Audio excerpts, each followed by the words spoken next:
Into the Nexus is a production of AMove.tv. Bookmark AMove TV for other great video games and esports podcasts. Into the Nexus is sponsored by listeners like you via patreon.com/ITN.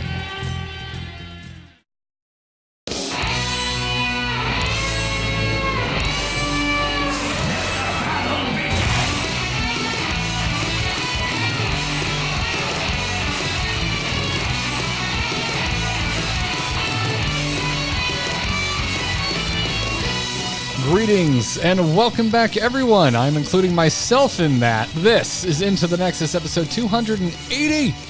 I'm Garrett Weinzierl. He's Kyle Fergusson. The duo is reunited. Although, man, dude, bang-up job on last week's episode. We should have had Jay Howe on a long time ago. That man had things to say. Yeah, no, he was preaching it, and it was a fine episode. However, oddly timed because... Welcome, everybody, to the final weeks of the ranked season when everything goes to heck and back. And there's also a nice Mecha Storm event going on, so even your quick matches are extra heckful. Oh, yeah. Yeah, man. You know, back from vacation. Also, it's the end of a season. Storm League sounds like a pretty bad thing if my friends aren't around to play with, so... All right, let's get in. Let's go to quick match. Let's do it. And oh my God, what am I seeing, dude?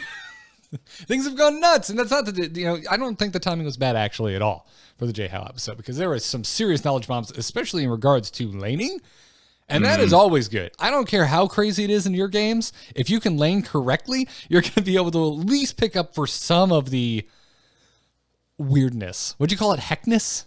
Yeah. Heckness. Okay. It's a madhouse for me. All the drafts suddenly became 2017 drafts. All my tanking skills and rippets that I was prepared to do were entirely wrong. But that means I'm ready for next season. I'm excited. So what happened yesterday on stream was Chris and I respectively went 0-10 in our ranks. 0-5 on mine, 0-5 when I coached her. All of our play styles were just suddenly completely wrong because we weren't nonstop fighting. We would win, get a kill, and then we'd go, well, let's go do something. And everyone would go, fight, it's a hero brawler. Blizzard told me so. And they'd wander the hell off. So that'll serve us well here in a couple weeks when the core audience, when the main people are back and playing. And then we teamed up with our friends. We all play together all the time. So, of course, we knew how each other plays, and we had a fantastic winning spree to finish out the night. I want to play some games with you like right after the show, dude. I need some coordination in my life. I need to shake it off. We're going to do that. Absolutely. Yeah. No, I don't know what it was this week, dude. It was like, you ever have those weeks where you get into the game? I mean, you stream a lot, but you ever have those weeks where you get into the game, you're like, I'm ready to play with some friends, and it doesn't matter what you can do, you can never sync up with your buddies. You know, you get in and you're like, your go-to duo partner is like 8 minutes into a game, and you're like, I can fit one in. And you get out, and somehow they're 12 minutes into another game. You're like, how does this even happen? Oh, yeah, the old seesaw dodge. Exactly. That was my experience this week. But, yeah, man, glad to be back. We got some crazy stuff to talk about. There's some big stuff this week. Yeah. But before we get into it, we do want to remind any of you that are supporting us over at patreon.com/ITN, or anyone listening that's about to hit that button and become a patron and support the show. First off, thank you. But second off, we want to remind you that we've got a patron bonanza coming up. I am now back from my travels, so we are going to do a patron bonanza next Thursday after episode 281, later in the evening after I've had a chance to eat my dinner, and usually before I believe you eat, Kyle. Not that this is important information for anybody. But by the way, when you play with us, our meals may be on different time zones. Yes, I will be sleepy from digestion. You will be angry from hunger. I do make popcorn. That's a great plan. While we're talking about it, I have a bowl of popcorn here. Hey, that's a good tip. Popping your own popcorn is a really good way to snack on the healthy, and also, that you're in control of the greasiness, so it can also be a good keyboard snack. Just saying, the more you know. So anyway, if you're unfamiliar with our Patron Bonanzas, that's where we get together once a month and go into now unranked draft with folks that support us over on patreon.com/ITN, and we have sign-ups, so head on over to the Patreon and sign up. If you're watching live, it's not up yet. We're posting it after the episode. But if you're listening to this on the download, it's up already. Head on over there, check it out, sign up. While we're talking about our patrons, thank you to some of our newer patrons, Stephen B.J., Gordon L., and Melody, no last name given. Thank you for the support, everybody. And if you like this show, you dig it, you want to see some more stuff, get some perks, head on over to patreon.com/ITN. But we got to keep going because there's some big stuff coming to the Nexus. We're on, boys! Ha-ha! Let's liven up this place! Point me to the stage. Stay a while and listen. It has been an absolutely insane week if you are even the most remotely interested Heroes of the Storm fan. We started getting some teases, Kyle. Looking like a new hero was coming. I thought maybe the Predator was gonna show up in the Nexus. Yeah, I was hoping for a dinosaur. You know, there was a big skull there. I let myself go a little bit. I knew I'd be wrong, of course, but hey, who wouldn't just like a Devilsaur? The King Crush, whatever you want to call him. Wait, was that the banana monk ape? King Crush is a Devilsaur. Okay. You're thinking of King Mukla. Oh, well, that's a less memorable name, so I'm glad that I'll never be confused again. At any rate, Devilsaurs are awesome because T-Rexes are awesome. Yes, they are. But there was a humanoid in that teaser, Kyle. Clearly they were teasing the humanoid and not the skulls that the humanoid was looking at. Maybe she was hosting the dinosaur event. With the skulls of dead dinosaurs? Yeah, she's like, hey, I'm the Realm Lord of Undergo Crater. Welcome, everybody. And dinosaur event. Here you go. You know, when I host events for my my endangered species rescue, I tend to host it in a room full of taxidermied game. Undergo Crater's doing just fine. That's got plenty of game in it. Yes. But turns out, no, we are getting a brand new Nexus-born hero named Kira. And, you know my opinion on Nexus-born heroes, Kyle. I'd much rather see another existing hero from anything but Overwatch, unless it's Reinhardt, which I'm still holding out hope for. But I'm happy to be really wrong in my grumbles. When I first saw that Kira was coming to the Nexus, I jumped into the PTR, and this is one of my favorite kits ever. This kid is incredible. She is so much fun to play. Do you want to? I don't want to steal your thunder. Do you want to tell folks at home what you told me before I went to go play her? How you described Spider-Man? What? Sorry, what? Repeat that. That she's Spider-Man? Yeah. So I'm going into the PTR. I'm going to try Kira, and Kyle goes, "Oh, she's great. She's Spider-Man." And I go, "She kind of just looks like what I wish Sony was. I don't know about this Spider-Man business. What are you talking about?" And then the second I land my first revolving sweep, Kyle, and I hit that E button, I landed, I start spinning around. I'm like, all right, I still don't feel like Spider-Man. What was Kyle talking about? And then about 3 minutes into this try mode thing, I actually read revolving sweep and realize I can reactivate it. And in the middle of my sweep, I pull in and I kick the crap out of the person. And now I get it. Kira is Spider-Man, and I'm super into it. It's a really cool character. The animations are quite beautiful. The sword that inspired the entire character is a really cool idea. We got to talk a little bit about some missteps, perhaps, and we're just going to ignore, Reddit drama. People just want to cook up some mean things to say, and whatever. What a waste of time that is. They did do teasers for something, of course, we couldn't guess. And so, hey, what's behind the curtain? You never knew in the first place. You couldn't possibly have guessed. A little twisted, little devious there, Blizzard. I would just like to say, welcome to being a Hearthstone fan. Okay. Yeah. All right. I mean, that's very true. There is a place in World of Warcraft that they add to, like, you go to, let's say you're originally a Hearthstone player and you're like, man, I just can't wait to go to Gadget Zen. I am so stoked. I'm going to meet some crime bosses. I'm going to be like going down the street, like getting mugged. It's going to be soup. There's one cage. There's like a cage, several mud huts, and like a goblin. Do you ever go in the cage and like do an epic battle that like progresses some storyline? you can go PvP in there if you have friends. There is now, I think. I think in vanilla, though, I don't believe you could. We're going to get emails on this. Whatever. Send them, mytncast@gmail.com. It wasn't climax. It's not Yes. like, like a KOTOR BioWare game where you're like, you go around here and you go out in the desert and you meet the guy that runs the thing, and then you come back and then you meet all the trial people, and eventually it climaxes in a huge Mean Streets party with the ogres with the guns and stuff. Like, they do add to the world. And a lot of people have been upset about a Nexus original character when here I could say, well, why not just make them part of the Hearthstone sort of lore? Just be like, Undergo Crater, by the way, there is a hidden technological civilization. There's crystal tech in that pit anyway.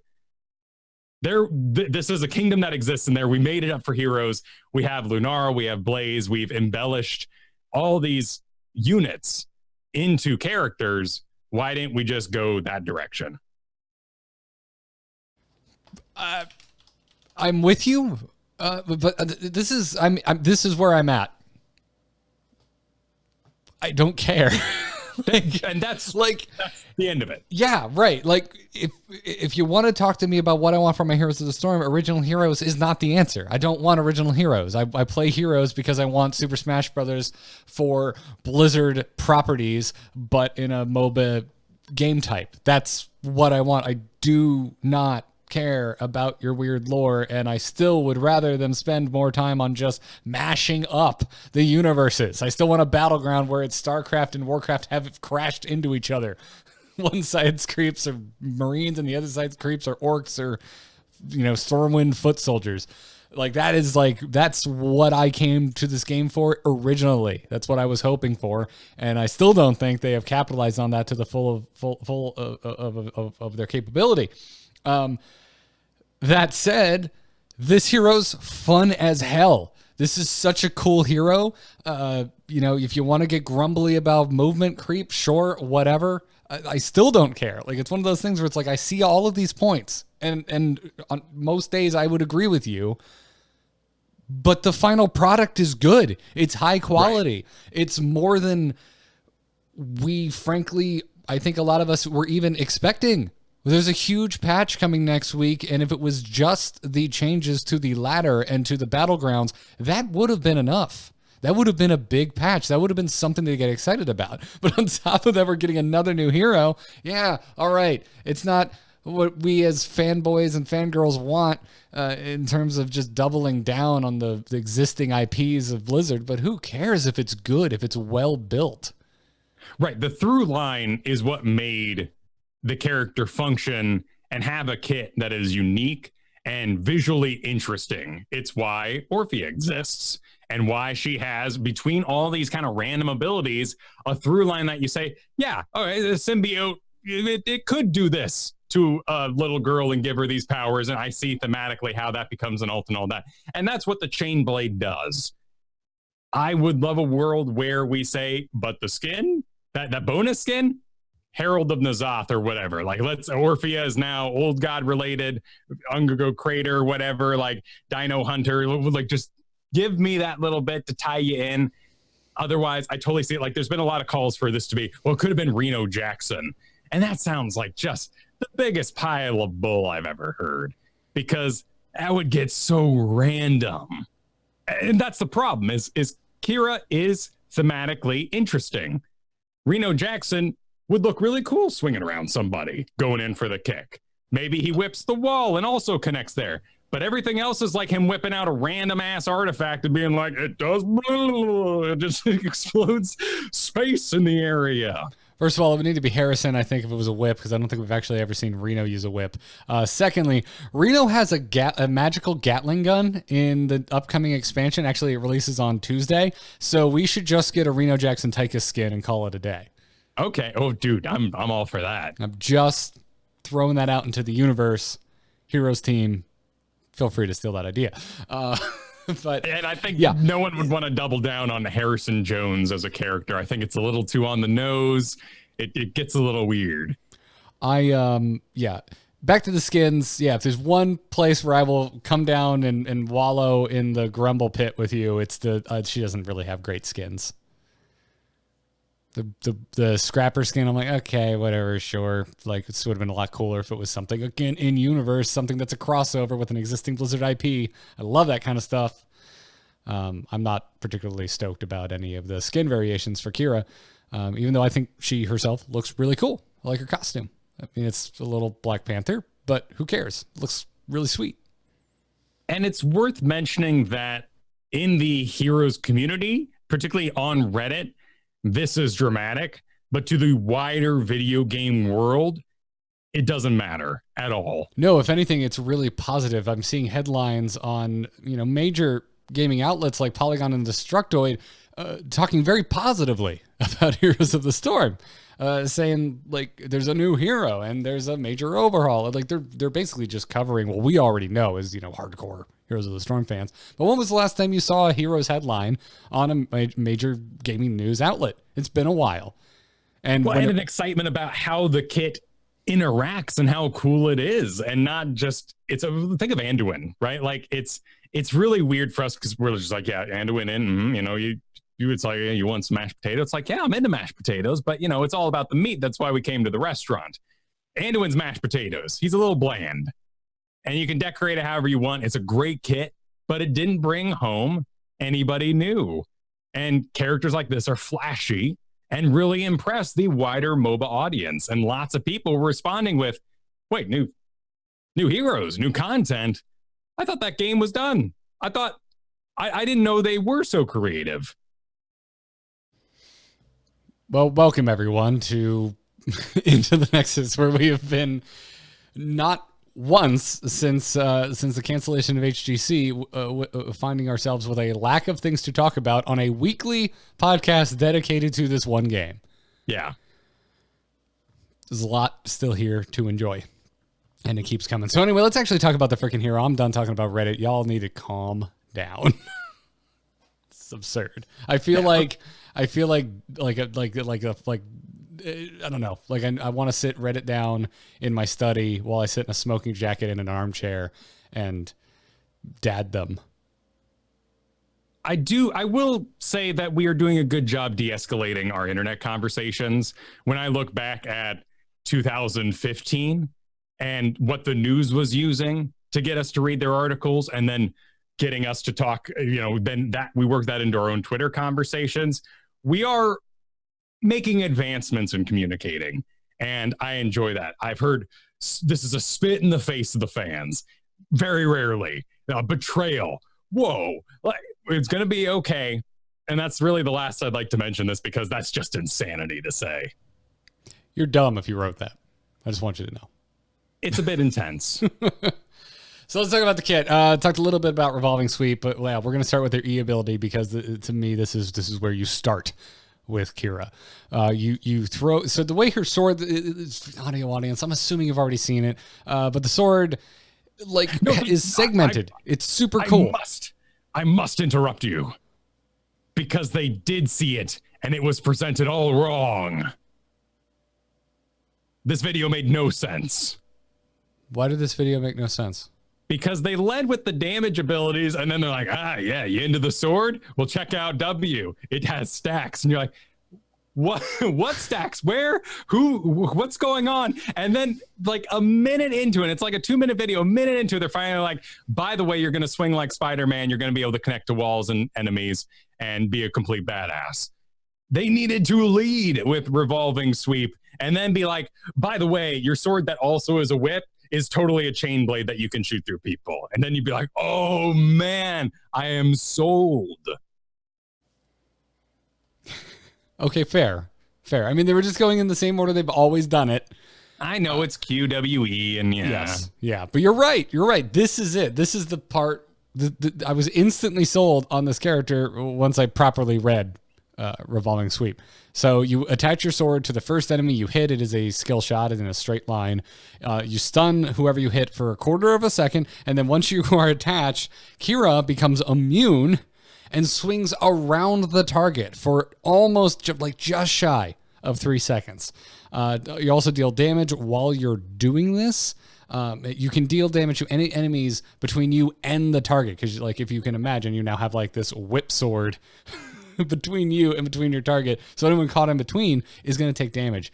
And then you can, as I mentioned, reactivate your E, and it pulls you into the target. You knock them back. You actually displace them. You deal damage, and you stun them for 3/4 of a second. And this is such a playmaker, Kyle. It's wonderful. Of course. It's so sad to say, but all the high level players who got a hold of this were like, this is a stun, and they immediately reactivate it. They don't go swinging for fun. They're just like, it's a stun. You hit it, and then you click the button immediately, and you stun them immediately and continue to do max damage. Boring. All right, that might be how we end up using this. It's much cooler if you swing around the back of them and then kick them back into your own team. It's way more exciting, a playmaker with your allies. It does great damage. You can just wail on some face and get in there. Yeah, and you're absolutely right. But I think there's still going to be instances where you're going to want to wait. You're going to want to let that move. You take advantage of that movement, especially you catch someone out. You maybe want to. You're waiting for your buddy to catch up anyway. Why not go for a little ride and then knock them back into your friend when they catch up? Oh, totally. And that's what makes a Diablo a great Diablo, or a Greymane, the ability to use lane minions, other heroes to get where you want to go. If someone's out of range, well, you charge that person in range, and then that gets you that much further. So riding the tank into the back line, maybe stunning him and displacing him is nice, but you're actually accessing then with your trait, your grappling hook, somebody else. And the ability to do both those things chained together is what gives you that Spider-Man moment that is so exciting. There's also some really cool features to this that you don't automatically think of when you see it. Yeah. I thought I was going to be murdered on purpose by towers. The first time I used Revolving Sweep, my target is just going to drag me into their tower range. You are untargetable while you are attached. Towers are not going to fire on you. Your health bar is grayed out while you're swinging. Yeah. They just don't even bother shooting a shot that's going to miss. So if someone else walks in, you're not tanking anything like that. You are unstoppable for the duration. So if you go swinging through a mosh pit, you do not stop. You have no terrain collisions at all. And this includes the terrain, walls, zombie walls,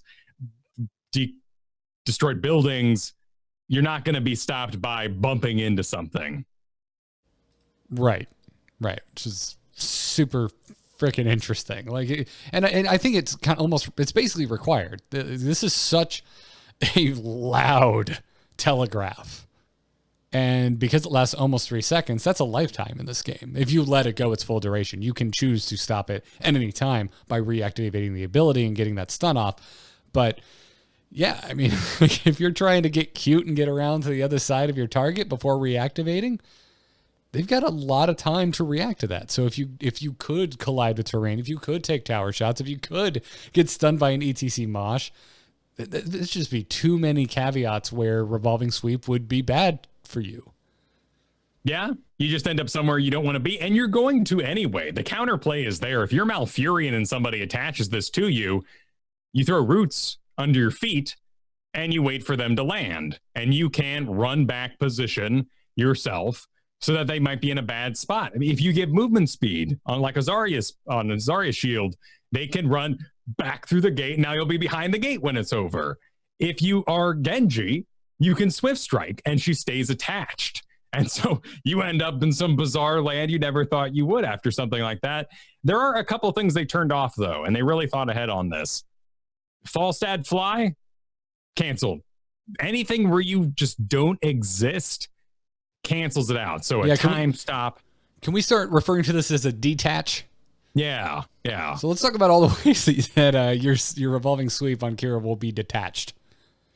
So you got like Genji X drives, anything where your character actually like stops existing for an animation. So turning into a Dragon Queen on Alexstrasza replaces your unit basically, and you are now out of existence for a hot second. Yeah, the Falling Sword, I'm assuming, would do the exact same thing on Johanna.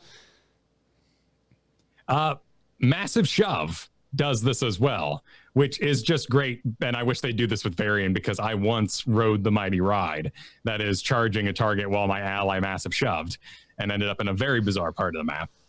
Oh man, that's kind of Amazing.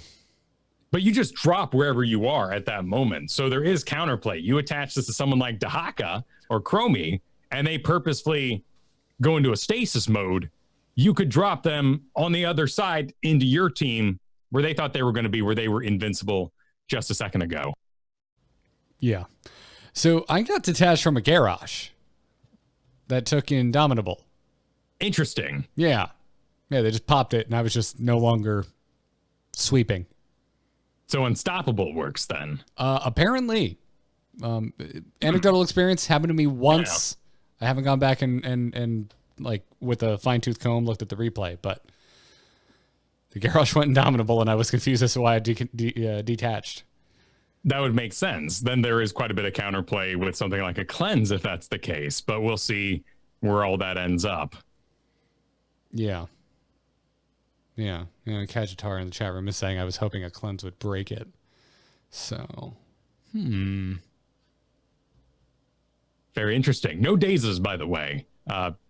Pushing the character or being hit yourself by something that would push you, you are completely untargetable during this spinny business. Yeah. Yeah. I would like if they would have gone through, and maybe picked a few that would be really hard to pull off, but would still hit. So if you hit with a massive shove, it's a little slow. It'd be pretty hard to hit that Kira spinning around you. But if you do, I feel like you should be rewarded for it. Maybe you see her revolving around and you time it just right. That would be amazing, but such is life. But yeah, revolving sweep, that's really, it's my favorite ability. This is one of the coolest abilities I've ever seen put in the game. I really like it. Any moment in general, it's really unique. Yeah. Let's talk about the trait. You mentioned a little bit, the grappling hook. So this is an activatable trait on your D key by default. And you fire a grappling hook. It looks very Sonya-esque, although it's on a longer distance than a untalented Sonya spear. But it works differently. It will, if it hits terrain or structures, it attaches and then you pull yourself to it. It will also attach to enemy heroes and do the same thing. You will pull you to them. It deals damage, but it doesn't stun them. So it's quite different from Sonya in that it does not stun heroes on hit, and it does not make contact with minions. You can just fire this clean through a minion wave, don't need to worry about it, and attach to a structure, to terrain, or to a hero to move where you want to move. This is really where I saw the issue with the video, because they did lead with this and immediately thought everyone thought, oh, there goes Sonya. It does not pull on the ground, and Sonya still has some unique power in her ability. Oh, yeah. Sonya's spear, I think, still feels significantly more satisfying than grappling hook, Kira's trait specifically. Just because, when you land that spear and you see them stun, you just feel like a boss. And that doesn't happen here. They can keep moving. Now, revolving sweep is incredible, but that doesn't make sense for a barbarian to have. Not that much sense. It would be neat. It would be neat. It's something I would definitely try if I was role-playing a barbarian. I always think of Zul'jin's axes and how they are made the heck up, and why do they go in a stupid circle when they could just go in a big straight line, come flying back to me, and hit exactly what my target would be, and stop me from being all fancy like. This is a unique ability, and I think thematically it works with the character. Yeah, it's on a short cooldown too, grappling hook. It's 25 seconds. When I saw it, and just because Anduin is so fresh in my mind, Kyle, I was thinking that the grappling hook would have a pretty long cooldown, much like Anduin's activatable trait. But no, 25 seconds. That's not long at all. I mean, it's longer than a basic ability, but and you can kind of allure this business at 20 if you so desire. If you haven't taken damage in the last 5 seconds, it recharges 900% faster. Nice. But the real power of this, I found, is, of course, sweet Spider-Man moments and closing on that one character and getting that final hit. But she actually has really good siege damage. She has a really nice health pool, too. I mean, we're talking really close to Ragnaros and things like that. Yeah, so we're pretty tanky. She feels bruisery to me. I know they've categorized her as an assassin, but I'm surprised she didn't go in the bruiser category. Her regeneration isn't as controllable because it is based on dealing damage and keeping that dot active from her passive, which we'll get into in a moment, which also works on buildings, by the way, which gives her a lot of siege potential with destroying structures. But the real power is that kind of Illidan moment where you're burning that fort or keep, and you can then use grappling hook to grab the wall and completely get out of there. Yeah. It's an escape on a melee assassin. And remember, too, that Orphea has regen. Illidan has regen. We have these characters that are able to keep their health going, and you will have clutch moments. I do think that Kira plus Abathur is going to be a nightmare, as often these melee assassins can be, with some regeneration with the Abathur in tow. Mm-hmm. But you're not able to really take care of your own health if you're left alone and not wailing on an enemy team, hero specific. Yeah. Certainly. By the way, she just the animation and the speed of her basic attack, it's very satisfying. It's kind of like what I want from my Varian. Like, she feel like when she's just in landing auto attacks, it feels very warrior to me. Yeah. I dig it. Let's talk about her W ability, Blood Rage. This has a passive and an active. The passive is that your basic attack and ability damage will cause enemies to bleed for 46 damage over 4 seconds, and this can stack up to 5 times. If you activate it, if you smack your W key, Kira then deals damage and heals for every enemy hero affected by this, and damage and healing is increased by 50% per each additional stack on that hero on an 8-second cooldown. This looks like poison. Bleed is not unique from poison in any way. It's just a damage over time effect. It's just flavor.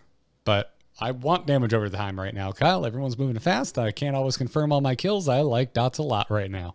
It's good. And the regeneration pop you're going to have is a nice trick. I think this is an excellent character on release to get good at and climb with. Illidan is predictable in his healing amount when you do something more vampiric, mass kind of style. Yeah, little Imperious showing through. Yeah, or even your Rainers or your Orpheas. It just that pop that'll keep you alive a moment longer than the enemy thinks on an 8-second cooldown, no less, is going to be all right. And it's pretty mana efficient, 35 mana. She does have mana issues. It's worth saying. Her Carnage Q is a sword that you basically extend through the enemy and then bring back, and that both the extend and pull apply the dot and deal damage. That's at 40 mana. Your swingy Spider-Man business is 70 mana, revolving sweep. And playing that part poorly or too gung-ho, you're going to feel like old Vala, old Kerrigan. She has old heroes mana issues. Yeah.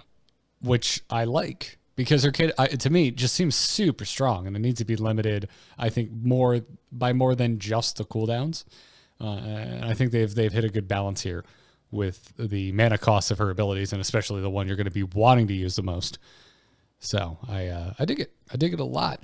Carnage is her Q ability. We haven't talked about this yet. Or no, wait, sorry. Never mind. We already talked about that.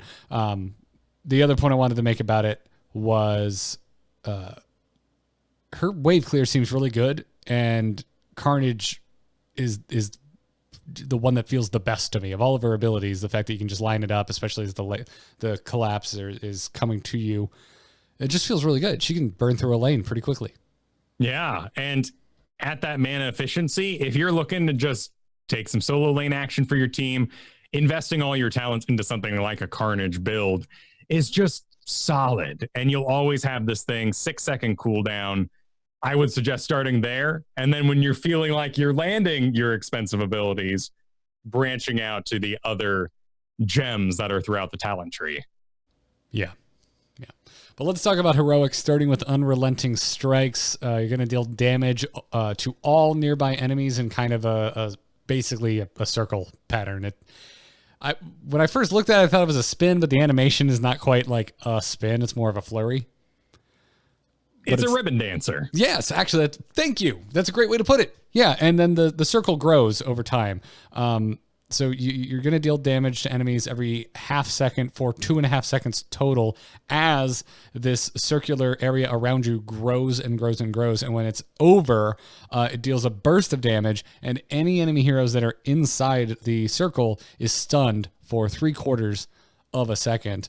This is on a 75-second cooldown, so this is not quite at that 1 minute sweet spot where we don't worry too much about using our heroics. This is a bit of a precious resource in terms of choosing when to use it. And you can make it silence people at level 20 if you take Silent Killer. It's gonna the initial cast is going to silence enemies who are within the area for 2 seconds, and it's also going to reduce the cooldown by 3 seconds when hitting enemy heroes with this. I like this heroic a lot. I wouldn't say it's anything particularly unique. This feels kind of old school heroes, and it's not necessarily a bad thing to me, but this hero feels very unique. But Unrelenting Strikes, I've seen this before. Yeah, your first thought in the video is going to be, oh, Blade Storm, nice job. It is stunnable. You're not unstoppable during this business. It starts small and gets bigger as it goes, climaxing in the stun. There is no ETC sort of mosh pit power slide stacking you can do. Your stun won't last long enough.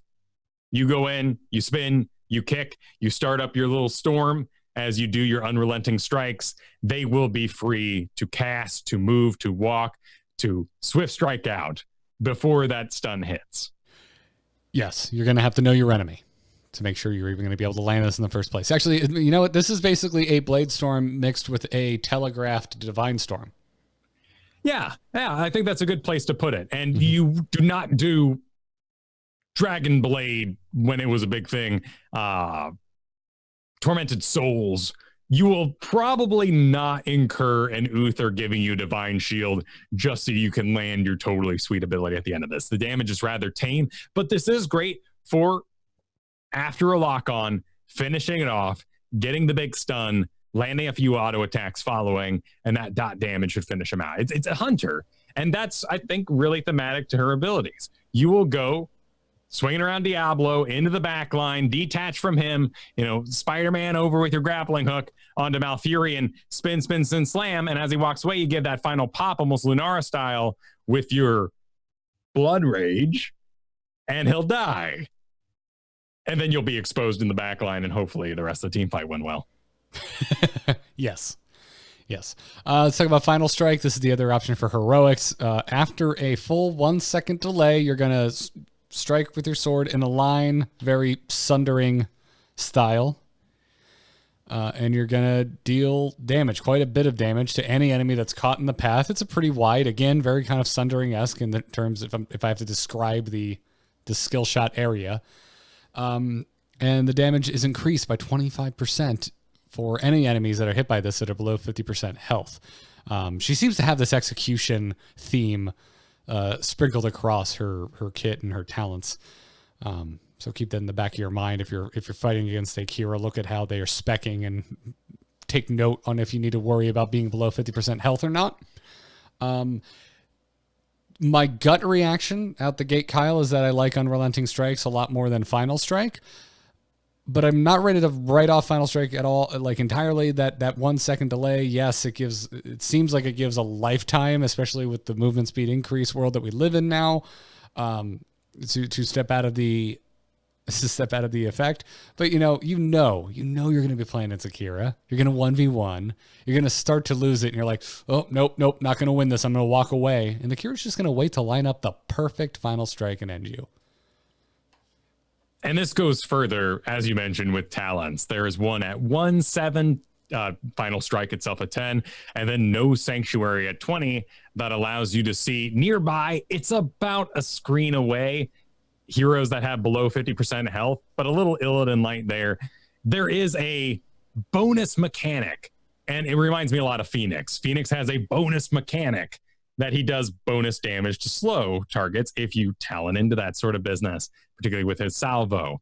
That's what's going on here, except for it's below 50% health. And it is a great way to clean up the fights on a 40-second cooldown. I think Final Strike is where I'm going to start.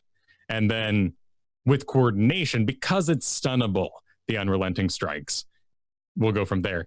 Final strike does have protection, by the way. If you get interrupted during the sort of raise your sword, slam into the ground cast time, 10-second cooldown. Oh, that's good to know. I did not run into that in my tests with Kira. So thank you for the knowledge there, Kyle. But yeah, honestly, I think the tamest things on Kira's kit are her heroics. Yeah, that's fair. Because her kit is rocking. And that reminds me of Stukov. Like, Stukov's heroics are really neat and meaty, thematic, but they're not exactly what you might want. Really, the silence on Stukov feels like it should be the heroic. Yeah, I agree. So, overall, dude, I'm really digging it.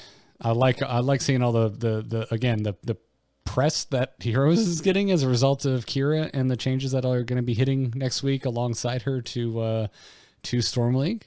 It's kind of wild, man. Like, it just feels weird, doesn't it? We haven't stopped covering it. And we're just sitting here like, yeah, it's still good. I just feel like just saying duh a lot.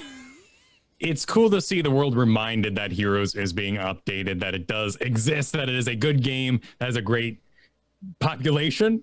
I'd like the community to recover before I say great community, but we have a great community here on Into the Nexus, and I really appreciate you all being sane and having such an awesome conversation about all this week. There are things that we forget as being in the center of it, such as this has been a preseason. And so when you see reports that Heroes is getting a brand new rank system, you're like, what? You mean the one I've been playing with for 4 months? Yes. Well, there are still changes. Yeah, a lot of changes. A lot of clarity coming in the next patch. We'll talk about that in a second. But first, we do want to thank our sponsor today. That's right, Cal. We got a sponsor for this episode of Into the Nexus, HelloFresh, which you should check out over at HelloFresh.com/Nexus80. We'll tell you why in just a second. But if you're unfamiliar with HelloFresh, they make cooking delicious meals at home a reality, regardless of your comfort in the kitchen, because they deliver ready-to-cook meals right to your door in a special insulated box. And this thing really works, Kyle, because I live in a swamp, as you know, because you used to also live in this swamp with me. And it gets very hot. And I can't always answer my door right away. I may be out. I may be recording a podcast. I can come out 4 hours after the fact that it's been dropped off. Or like if I'm out all day, Katie comes home from work. God knows how long it's been sitting there. My meat's still freezing cold. Freezing cold, Kyle. It's advanced technology. It's good. Yeah, it's good. And if you're like me and you're a terrible cook, they also have you covered because there's step-by-step instructions with for the recipes. They give you the pre-measured ingredients. There's pictures on these recipe cards. You're going to have everything that you need to create a really tasty dinner and get it on the table in roughly about 30 minutes. On top of that, there's something for everyone. I know I mentioned meat, but there's also family recipes. There's calorie smart. There's vegetarian options. And they have all kinds of fun menu series. Things like they have a Hall of Fame where you might see that come back around every once in a while. They also have craft burgers. I'm making one tonight. I'm excited for it. I love when they send me burgers. This is always something unique about it. Dude, we did a HelloFresh last night. It was an oven broiled quesadilla. It was killer. Oh. It was so good. They were like, yeah, chop up the onions and the peppers and do some chicken. I'm like, I've had a quesadilla before. And then they're like, put it under your broiler. And I'm like, what? Huh? It was so good. It was incredible. I had some delicious meals over the course of this thing, but honestly, the Korean beef, it's called bibimbap, was like I had visited a restaurant. Like I made a restaurant quality meal in my home, and it was insane. I've got a pregnant wife that is pretty sick of eating the same things over and over. And this was a blessing to have 3, not only delicious, unique, but they were beautiful. Like you do the sweet, smoky tenderloin, and you do kind of like the jam on top of it. And it just, you look like a hero when you show up to dinner with this thing. You roll out of the kitchen, and your poor little pregnant wife is sitting there and you deliver this. You are a gladiator. My wife is not pregnant, but she's just happy when she comes out to assist in cooking, and I've already successfully cut things the way they should be cut because I had photos to go off of. So I'm a big fan. You should check them out. You can also add things like extra meals to your weekly order. You can also get sides like garlic bread and cookie dough. I didn't know that. I'm going to be checking that out for my next order. And on top of all this, you can get $80 off your first month of HelloFresh when you go to HelloFresh.com/Nexus80. That's Nexus80. And you enter the code Nexus80 at checkout. It's $20 off your first 4 boxes by going to HelloFresh.com/Nexus80 and entering the code Nexus80. We thank them for their support. We thank you for checking out HelloFresh. And now let's talk about what's coming to Storm League next week, Kyle, because it's season 1. The preseason is over, as you mentioned. For a lot of us, we haven't really thought about it too much because it's been going for quite a while. And it was also stealth extended about a month ago. I had to clear my throat. I apologize. And all right, yes, and rank is no longer going to be considered by the matchmaker because ranked points are now going to be directly mapped to a player's Storm League MMR. By the way, if you leave a ranked match lobby or game, it's going to result in a 500 rank point penalty, which can slowly be regained in future matches. Just don't leave games, people. It's mean. Don't do it. But this is an important feature because your rank is being tied to your MMR. So if they punished your rank, they would have to punish your MMR. But sometimes you leave games accidentally, internet goes out, whatever. They can't go ruin your MMR because that's how you're going to smurf, or you're going to ruin your own account and go down low into a low MMR and then have fun streaming or whatever. So it punishes you visually. You are going to look bad. But your MMR is ineffective and they have to catch you up. Yep. Placement games are going down to 3. They did it, Kyle. It's finally happening. They did it, man. About time. Actual years later. We're getting significantly fewer placement matches. I'm ecstatic about this. Just get me placed. Just put me back in, coach. I know where I'm going. Let's do this. Do we know where we're going? All I know is that wherever it is, we don't need roads.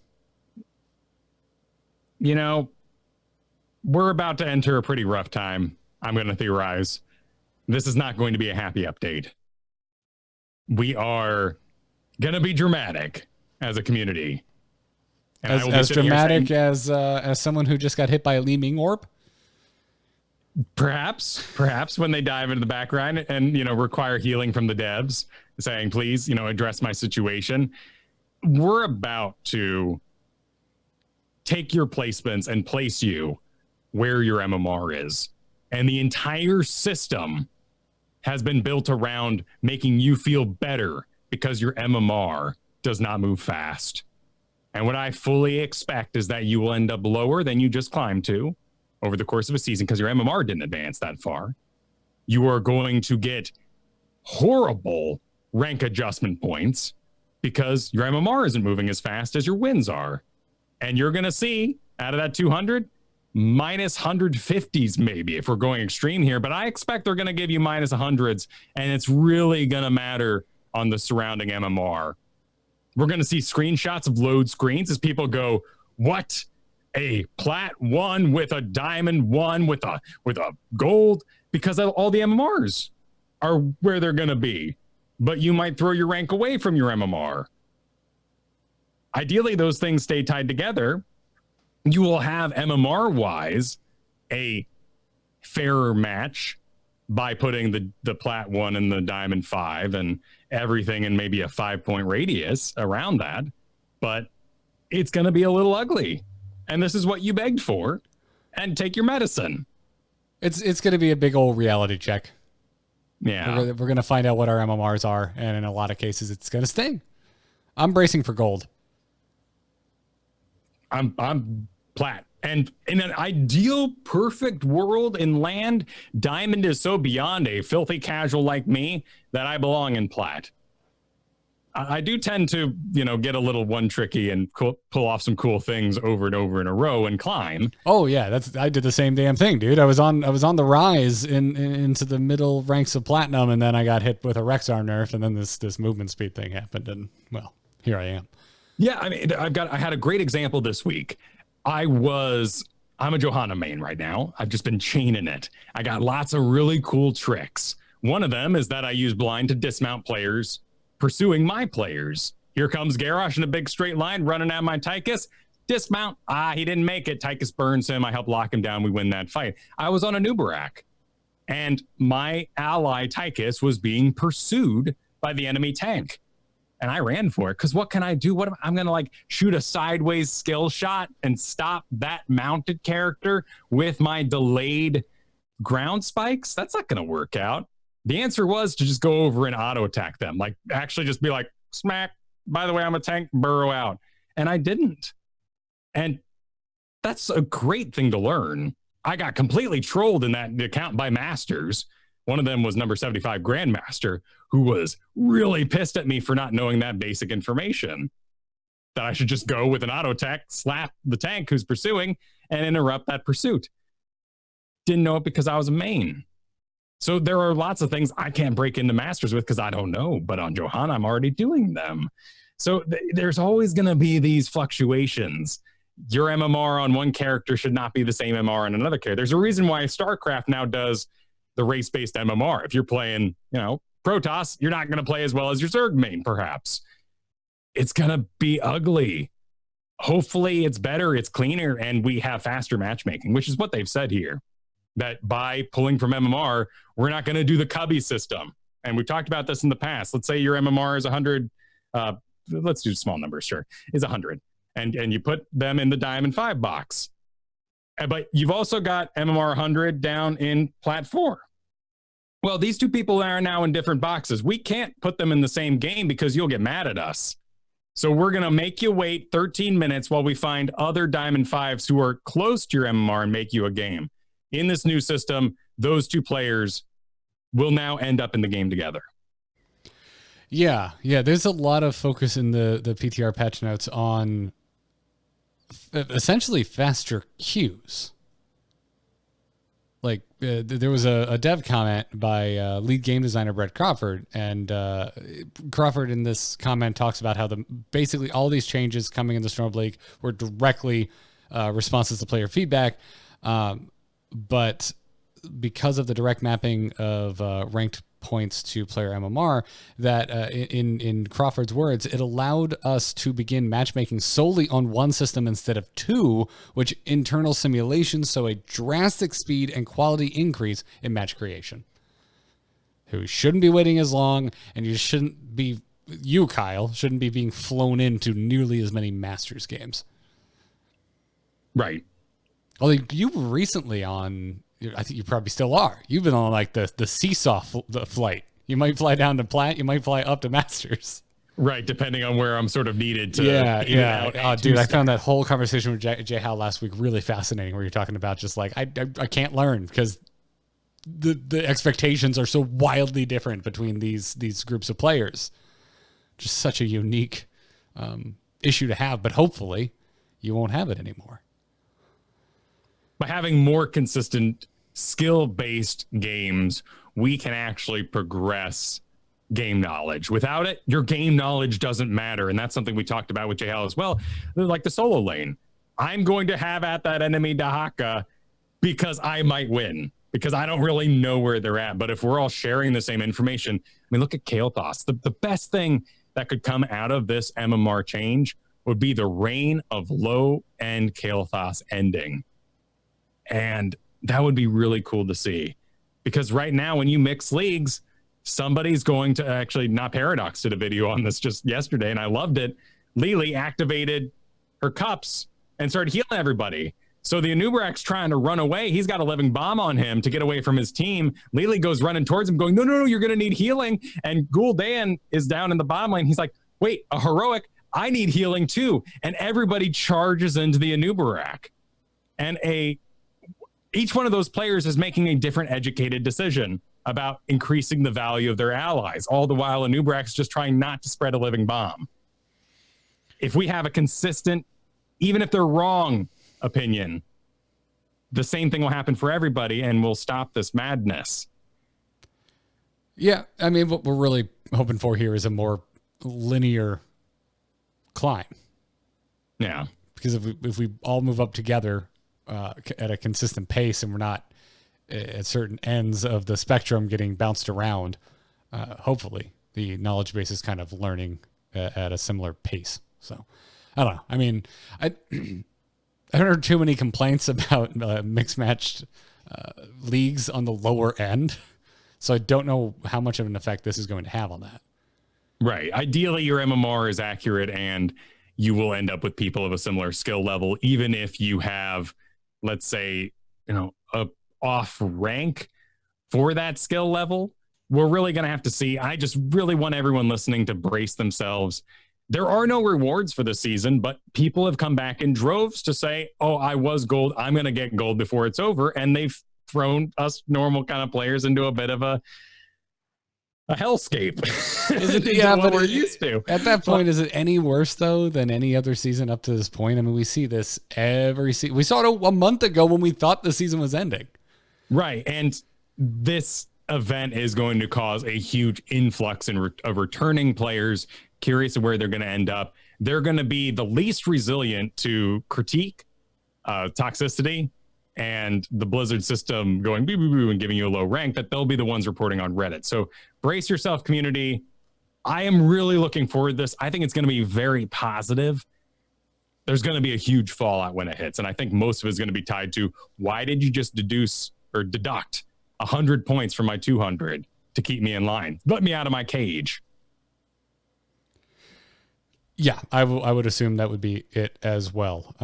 So everyone listening to this show, if nothing else, because one thing that is in our power is how toxic we are going or not going to be nice to returning and new players next week.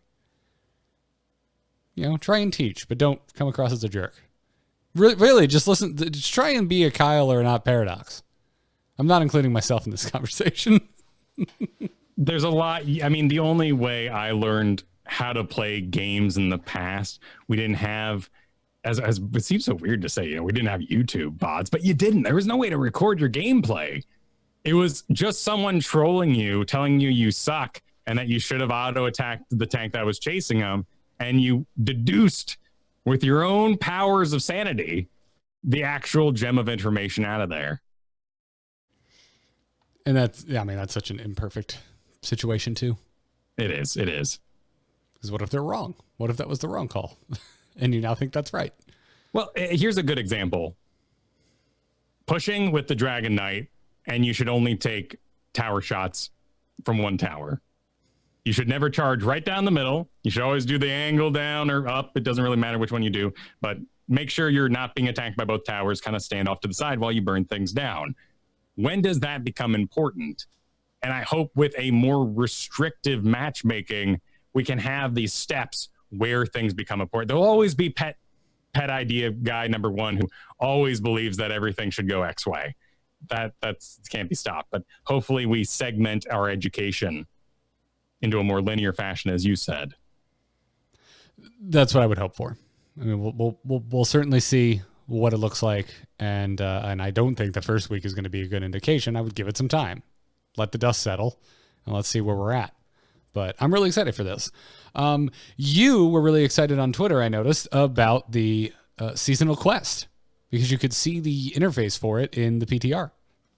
Yeah. So you're going to get 50 games or 50 wins total, and this is going to take you over a 4-step quest that eventually gives you some 3,750 gold, and then will make you eligible for end of season rank rewards, which we don't know what those are yet. And also that'll be when you actually unlock and are able to be on the Grand Master leaderboard. So a nice little divide there to make sure that those players have put in enough games. 50 wins is a lot. If you win 50% of the time, that's 100 games. I just hit 102 this season. So you're going to play quite a bit. This is going to keep you busy. Mechaterial kept me real busy. I just finished it this last week. I still have to do the healing one. That's my last holdout, and I think I might do it in AI after my quick match experience this week. But yeah, I thought I read this wrong. I thought this was stacking. I thought it was just 5 and then 5 more and then 5 more and then 5 more. So this is individual. These don't roll over. There's a total circle you'll be filling, so this isn't unknown in game. You'll have the quest that you're currently working on and the reward you will get along the way, but there is a tracker for the total 50 wins you need. Yeah. Okay. Well, that's good to know. But yeah, so there's going to be quite a bit of gold up for grabs. 250 for the first leg, 500, then 1,000, then 2,000. Is it confirmed that we'll still be getting a mount?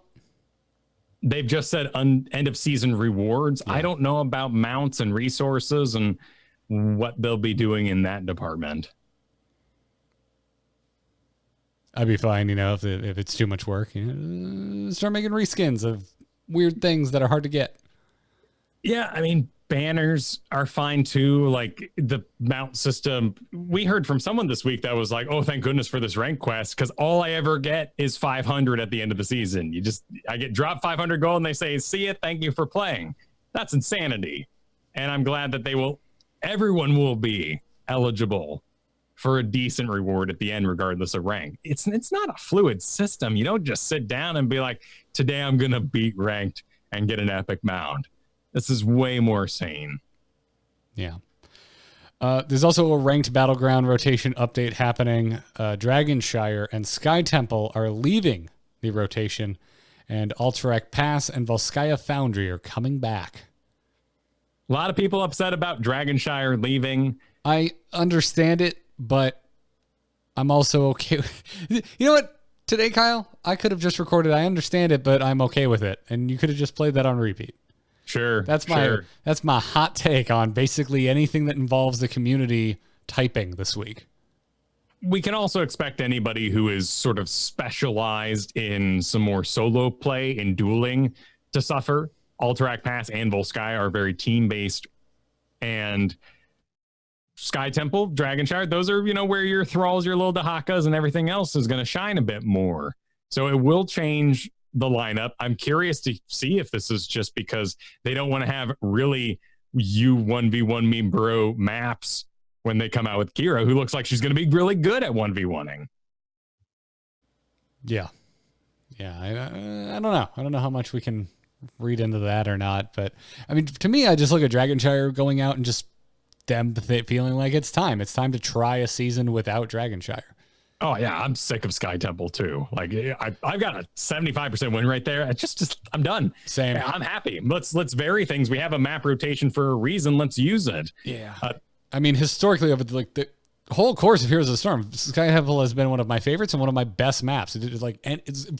Think of every hero I've ever mained, Kyle. They do really well in Sky Temple. Yeah. I just, but I'm done. I can take a break.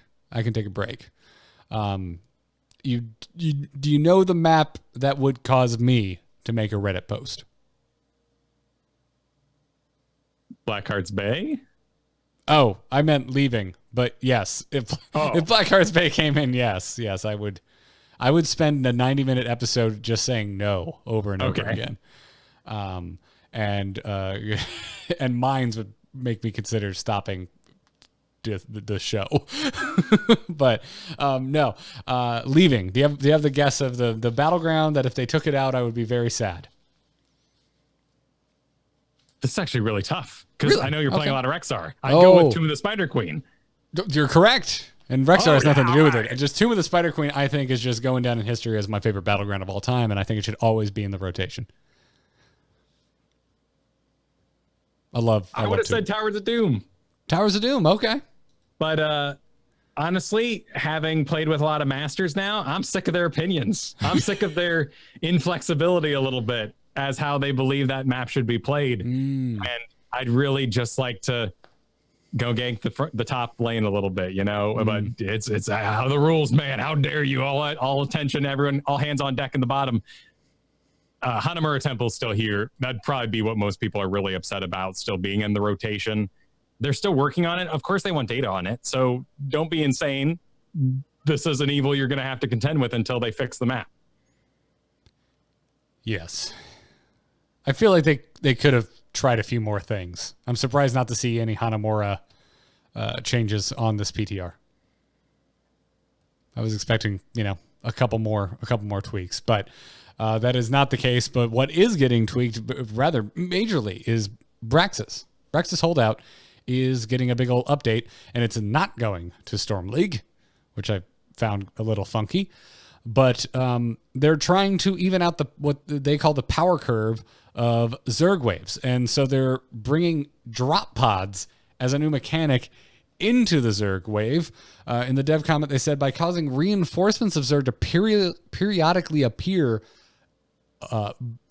by these drop pods, then it makes some effects like Planet Cracker or Lava Wave are the examples they give, less powerful against the Zerg wave, and it also provides a stronger focus for single target characters, as removing Ultralists and Guardians earlier will cause less drop pods to spawn. Should that be fewer drop pods? Sorry. My bad. Did it hurt? I mean, my brain I could be wrong. I've messed up less than fewer before. I'm not judging here, but my brain might. More funner, it's all good. More funner. You're darn right. It's going to be much more better.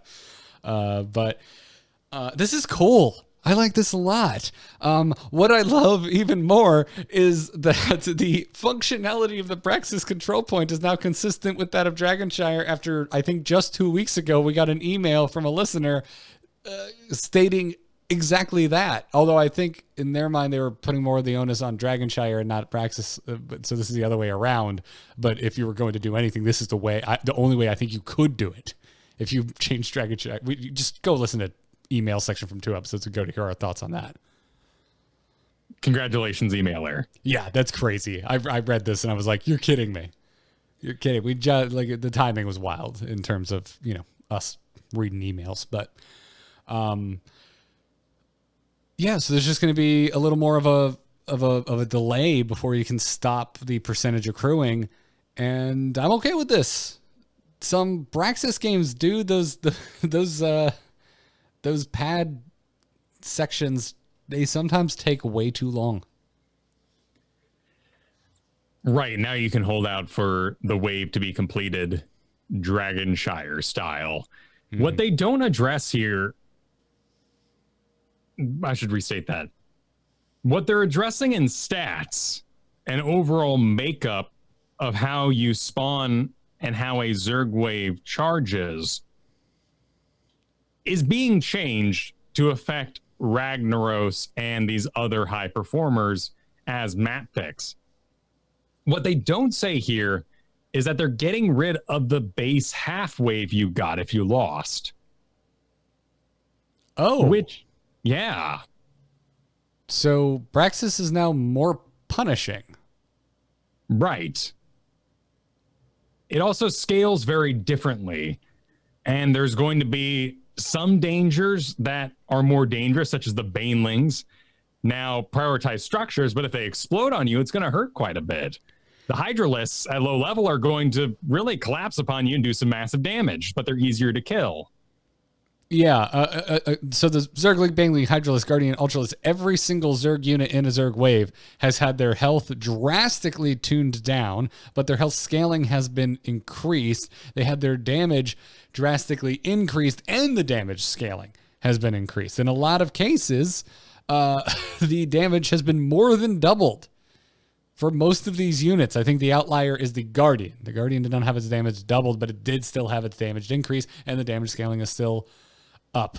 This is across the board. Every single unit, less health, way more damage, and then they piled on all kinds of outliers or took some outliers away. Zerglings no longer have a 10% damage penalty to structures.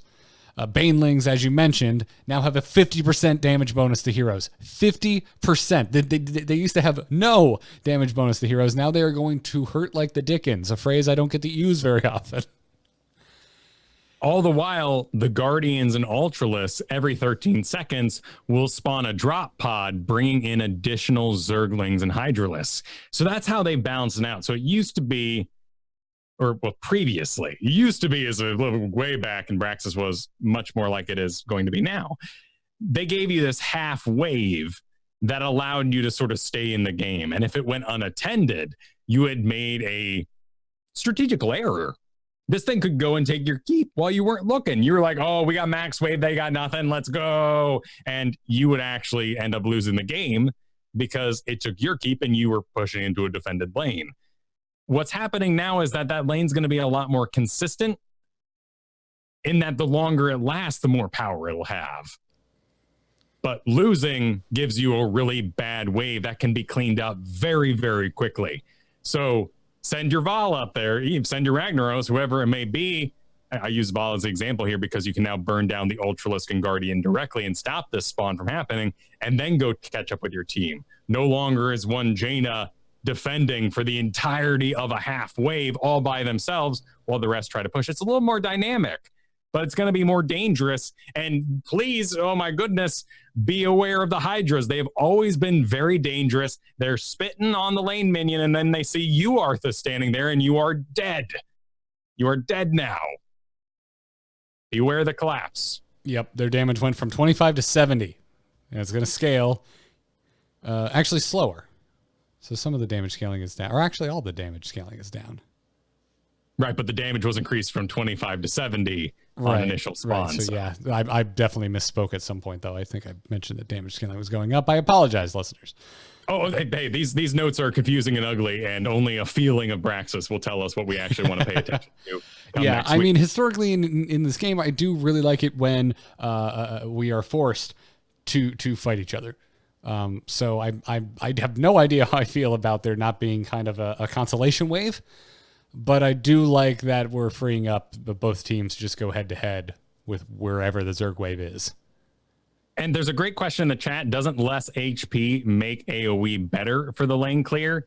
They're pointing out that things like Ragnaros were too powerful. So by upping the scaling, that won't be the case as late. And these are monsters, so they're not under the effect of some of the kind of lane clear talents that do very well. But you're not wrong. That's also what the drop pods are supposed to be doing, because all of the Zergs are not there at the get-go, and there could potentially be more than there ever were if you don't deal with the Guardians or the Ultralisks. So unless a lava wave is going to kill a Guardian or an Ultralisk, which it is not, at least not by itself, you're not getting as much value out of it, because then they're dropping drop pods with full health, completely untouched by a lava wave units. Right. The idea here being that an Ultralisk or Guardian left alone will sort of regenerate its wave every 13 seconds. It's not dramatic. It does drop aggressively, so it does take priority of the fort when it lands, which means that Guardian is going to continue to siege. I'm really happy the Guardian's losing some health, though, over half its health, because there was always this sort of weird, dumb moment where you cleared theirs and they wouldn't fully clear yours, or there was like one Guardian farting around somewhere and the mercenaries aren't back, but there's no point investing. So you're standing there like, do we pick a fight? I'm bored. A single Guardian is farting off somewhere. Go kill an enemy team already. Yeah, I mean, it's a shaman camp on crack. You got to kill the shaman. Don't just kill the doggies. What are you doing? So, I'm anxious to try this. I kind of wish this was just going straight into Storm League. I know you're going to brand me a madman, but let's do it. I'd like to help test it. I think it's a very cool idea. Hey, if you're just going to go throw a 10% movement speed change at the game and say, we thought it was fun, screw it. Throw Braxis into your rotation. Yeah. There's a couple other minor changes. The on fire system, the hero nameplates are now going to display that a hero is on fire when they are performing well during a match. It's back. Yep. Zero Tool no longer auto acquires targets that walk within range while cloaked. I'm glad that's getting fixed. I didn't know that was a problem. Critical Strike, Oil Spill, Lightning Fury, Ravage, Cake Smash, and Particle Grenade are now affected by cooldown reduction effects. That's a big change. Yeah. I know it's listed here as a bug, but I'm assuming this has been in the game for a while now. And do you know what the most important one is, Kyle? I do. Uther can now dance and taunt while in his ghost form. So if you refuse to heal for some reason, at least he can do something. I had a false stat that if I was Uther today, I would have refused to heal.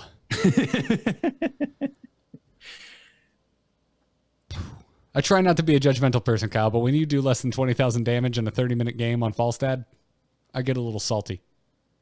I think that's fair. That's okay. Yeah.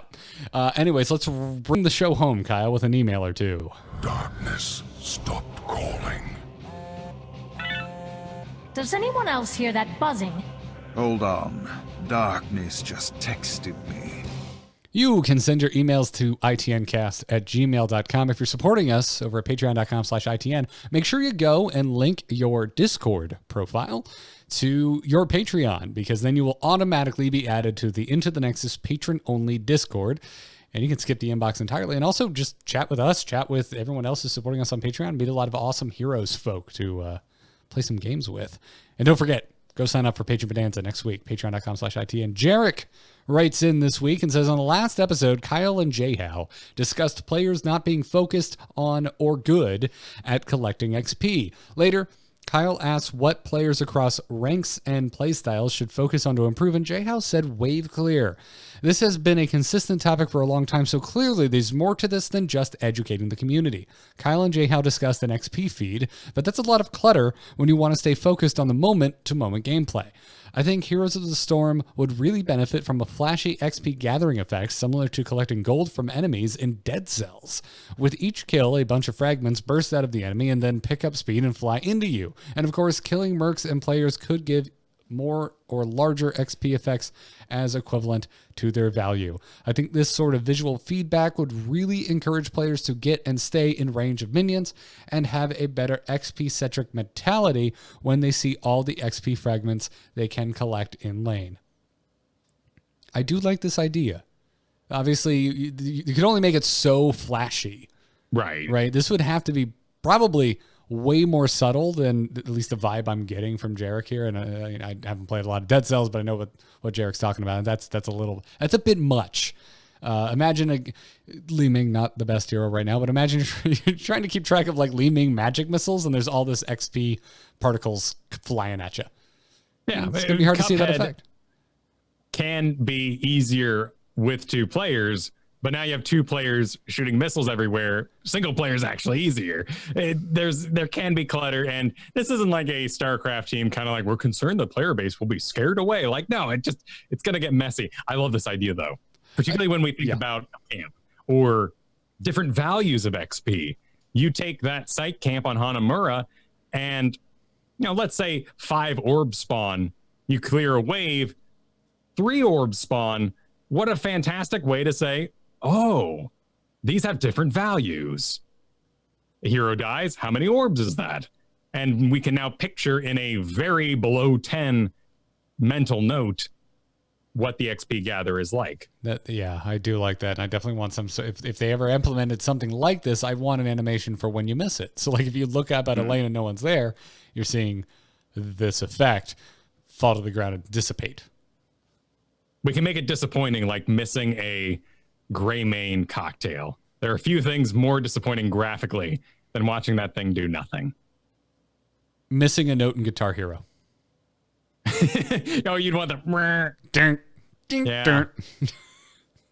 That's fair. Can we just get the announcer from DDR? Sure. I don't remember what he sounds like because I haven't played DDR since high school. No, you're dangerous. Okay, there you go. Jesse writes in and says, so I'm sitting at work watching Kristen play while Kyle watches, and I can't help but chuckle every time Kyle throws out an interesting, fascinating. Why would they do that? Well, I love your show and I've learned a lot from the wealth of information you provide, moving up from bronze 5 to gold 3. Congratulations, Jesse. I think it's useful to understand that Diamond Up and Plat Down are 2 different games, and a lot of the strategies and techniques which you guys, especially Kyle, present just don't apply in most players' home games. Personally, I've learned that the only way for me to progress is to solo lane and take camps and watch the map for waves that need to be cleared. all at once, since none of these things will be handled by any of my teammates who are busy slamming into the other team mid lane and screaming at me for not doing that as well. Yes, even now in gold. That means my roster is pretty much limited to a small handful of heroes who can do all three and then contribute to the team fight at the objective, Sylvanas and Falstad and the like. What are some strategies you guys can think of that might help us wade through the chaotic nonsense of lower leagues so we can climb up to where the actual game is played in higher leagues? Thanks for all the info and entertainment. First of all, I'll say, Jesse, just want your last segment, last little line there, like where the actual game is played. Boy, that is such a, like, you never stop learning. There's never a point where you don't have something new to learn, and there will always be another point where you learn it and everyone else around you still doesn't know it. So it doesn't matter if you're bronze, silver, gold, plat, diamond, whatever. You're always going to be like, why can't the rest of these people get on my level so that I can go to the next rank? That happened. Maybe Jesse's secretly wanting to be a tank, though. That never. And I will say that is a different beast. If you want to be a tank, yes, this is mad annoying. Although it hasn't been that long since I was in gold, and this wasn't really my experience. It wasn't perfect by any means. It wasn't perfect lane coverage with XP gathering, but I wasn't getting yelled at for collecting XP and not just slamming into the other team. But maybe it's because of the heroes that I play. They're typically fairly efficient at clearing a wave so that I can free myself up to then go and join the fight. That's where the misconception happens. And that's why I think you didn't experience that, because you were on Rexxar or Zagara perhaps in the past. Or Sonya before that.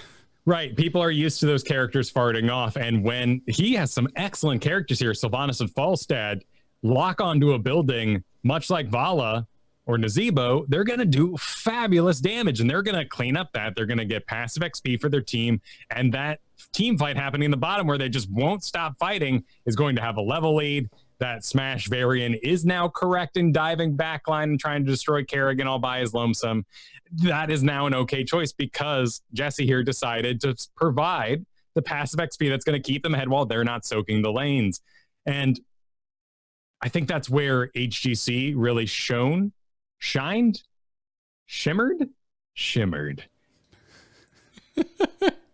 That's where it was able to communicate to the player base how characters can change and what talent builds, who can be off by themselves.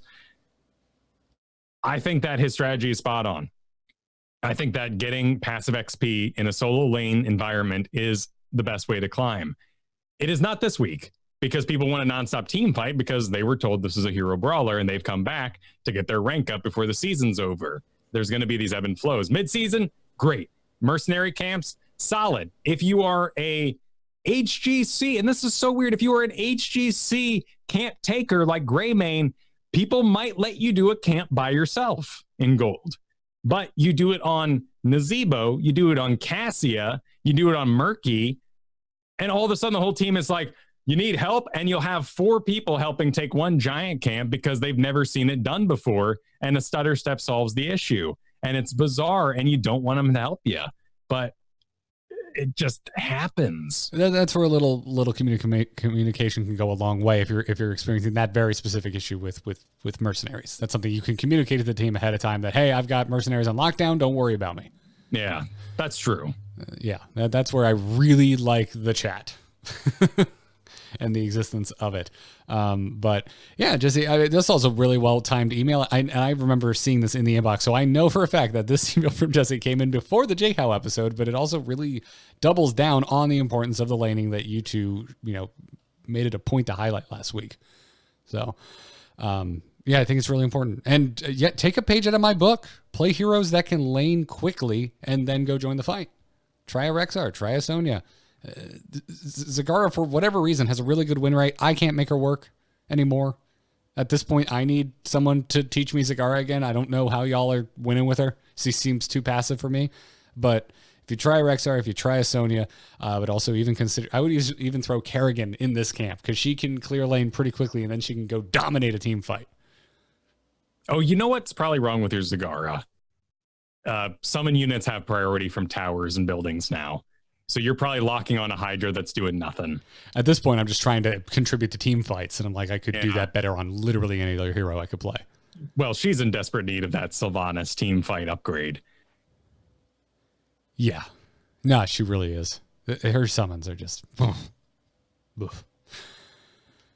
It's a dark world we live in when Asmodean just feels correct over Zagara. I don't like that world, and I don't want to be in it. No, thematically, Zagara is amazing. I really like this email. I think you're right, and that you should stick to these guns that you've already cooked up. This is the final weeks, and they may not work this particular week. Yeah. So just be careful out there. But I don't know. I'm a strong believer in everything you and Jay talked about, and I think it's still relevant. You know, if you're having a weird game, you don't have to report to that team fight. It's not required. I know we say more often than not that everyone committing to a bad plan is better than everyone not committing to a good one. But, you know, sometimes you just got to stay in the XP game. Yeah, you got to break the rules on purpose, which is why it's really important to listen to the J-Hal episode and enjoy all those factoids. You will, in your own league, decide to go over halfway to clear a lane faster, so you can do what Garrett said and go join a team fight. Should you have just stayed top and soaked it from behind a wall, J-Hal style? Technically, yes. But they need you in that team fight, and it's happened whether you like it or not. So always be making choices. I love being flexible, Kyle, and I love even more not picking a side and finding a middle ground. It depends. That's going to wrap it up for this episode, everybody. Keep those emails coming, itncast@gmail.com. If you're a patron, drop us a message either over at patreon.com/ITN or just get in the Discord, the patron-only Discord, and chat us up. While we're talking about our patrons, huge thanks, by the way, to our Patreon producers, Declan H., Cheesy Bob, Chris K., and Robert M. Thank you for the support. All of you, we cannot thank you enough. And if you enjoy Into the Nexus, the best way to support Kyle and myself is heading on over to patreon.com/ITN right now and becoming a supporter. You can catch us live Thursdays. We are at a new time, by the way. We're going to be kicking this off at 3 p.m. Eastern Time, noon Pacific from now on. We were a little late today, but this is because somebody had to do his hair. I just hid mine with a hat. I'm sorry. I want to look beautiful for the people. You do look beautiful for the people, Kyle. Some magnificent hair. I'm jealous of it.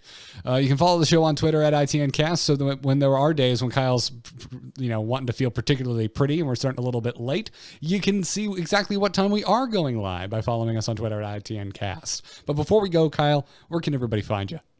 You can find me over at KyleFergusson.com. That's where you can find links to everything I do. Lessons are sold out for now. I'll be having that baby. I'm going to make sure I don't schedule y'all while that baby might show up. So lessons will continue in about 2 months when time is available there. But you should check out my solo show. But they're all a lot of little fun. But I'm really enjoying DM Gives Inspiration, a solo podcast to help anybody who's an aspiring dungeon master, 5th edition, but any game will do if you're looking at tabletop RPGs. Check it out. DM Gives Inspiration.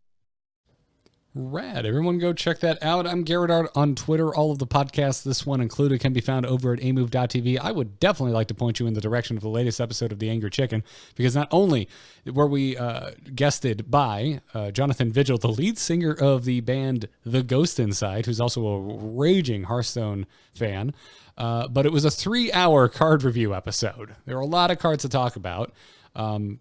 Vigil was a great guest. I thought it was a really good one. So go check out the latest episode of The Angry Chicken. Everything else over at amove.tv. Make sure you're listening to that as well. And I will be picking up some graphic design freelance very, very soon. So if you need some graphic design, head on over to nomoonart.com. That is my graphic design portfolio. And there's a contact form right on there. So if you need some art made, let me know. But that's going to do it for this episode of Into the Nexus. Until next week, everybody, good luck and have fun. Take care.